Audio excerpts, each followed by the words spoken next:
73% of teams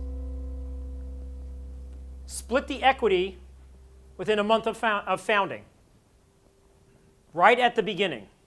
And when you're splitting, when these are still up in the air, not knowing about each other, not knowing about yourself, is that a good move? Let's take a look at a team that's now much more prominent, the Zipcard team. This was a team of acquaintances who were coming together to found.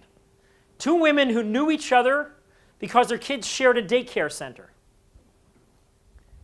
One of them had seen in Europe car sharing, mentioned it to the other. They brought together the idea and started honing it and started seeing that, oh, this could be something here.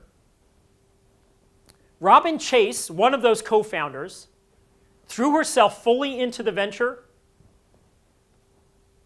She had heard all sorts of horror stories about what the equity split had done to a bunch of other founders that she knew. And so she was worried about what that equity split negotiation was going to do to her team. And so she decided, let's get it out on the table right at the beginning. Let's make sure that we're okay with this. She said, we shook across the table, we split it 50-50, and I thought, great, we've gotten that out of the way, now we can go and conquer the world. What happened over the next year and a half? Robin became the heart and soul of the venture, throwing herself into it full time, crafting the business model, all the relationships and partnerships that they needed to work. And her co-founder didn't even join, didn't quit the day job, barely contributing anything to the venture. If we're Robin, how are we feeling? Usually founding teams would go and focus on the rosy scenario. We're all on board, we're all going to be contributing, now what should the equity split be? This is just to give you a little bit of that checklist, what we were talking about before, of the situations where you can go right ahead and be part of that 73%.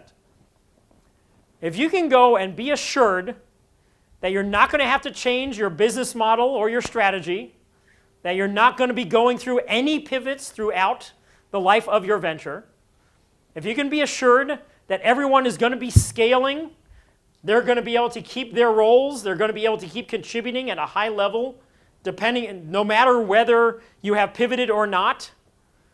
If you have all sorts of things in terms of commitment and no doubts about it, no personal issues that are going to arise, if you can go and not check off a single one of these boxes, go ahead and do the Robin Chase approach.